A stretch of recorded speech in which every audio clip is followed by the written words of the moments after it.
So the pure spinal movements that I learnt from Simon Borg Olivier, this sequence is a lovely way to quite quickly, easily, in a very accessible way, a way that's relatively very safe, facilitate activation and energy flow to all parts of the body. And we can achieve this, we can invite this by moving the spine.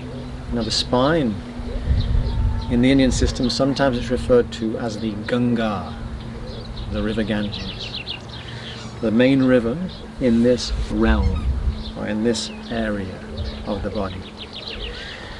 And when the main river is flowing, then energy and information can circulate very easily from the center to all parts. So let's experience this.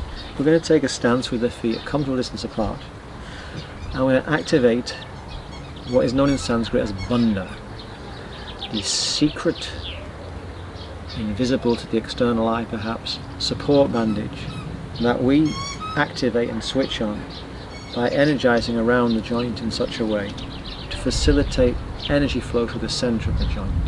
Now there are many ways to activate bandha, but a simple way is energetically to make this kind of movement with the hands and the feet. So I just make this kind of movement with the hands and the feet, and I notice I feel a subtle lift, I feel spaciousness through the body.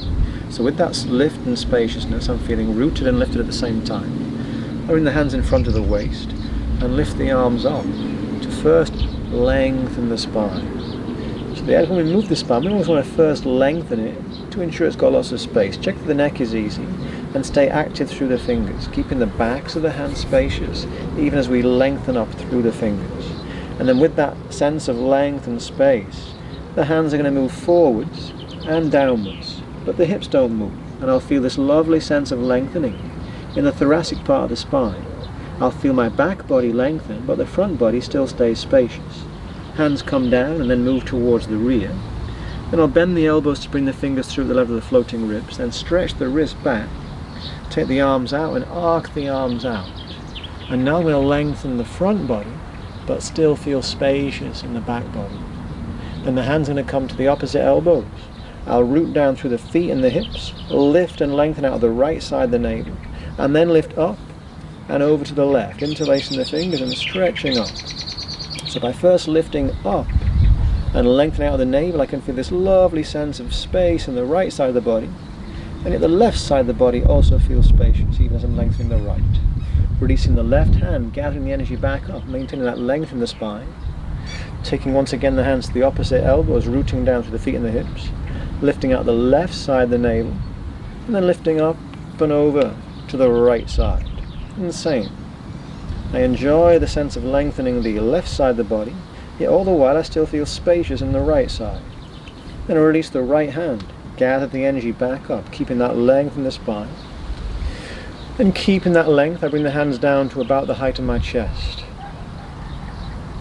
And then I move from the navel, turning my palms so they face my chest, and gently rotating towards the right now, one vertebra at a time, keeping the hips facing forward. I can stay here or perhaps open the arms a touch wider, but keeping the hands so they're still facing each other to some degree. Then I'll gather the energy with the right arm, bring it underneath the left one, come back to that start position for the rotation with the hands more or less the same height as the upper chest. Fingers facing one another, and I'll rotate to the left. Smooth and easy movement. Hips staying forwards. I really feel the spine moving, all the vertebral column rotating a little bit.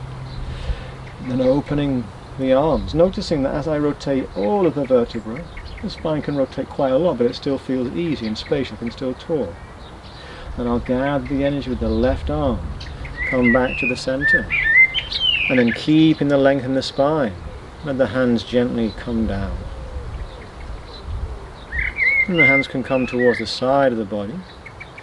And I'll take a moment now just to notice the effect of that sequence. And perhaps I'll notice, wow, that's quite a significant effect. I'll feel my fingers are warm. I'll feel a sense of energy and activation, alertness through the whole of the body, and also feel more grounded and actually also more lifted at the same time. This is the beauty of Hatha Yoga.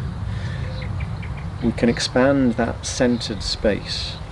Yoga is really that place of balance. So Hatha yoga refers to physical yoga practices that work with the natural pulsations of this vibrating field of energy that is our body. So Ha is the heating, contracting capacity, and Ta is the releasing, cooling capacity. And yoga, we could say, is really that place or that state where the seeming pairs of opposites meet and get to know each other well, get to know each other intimately, so they can then draw out each other's complementary potential.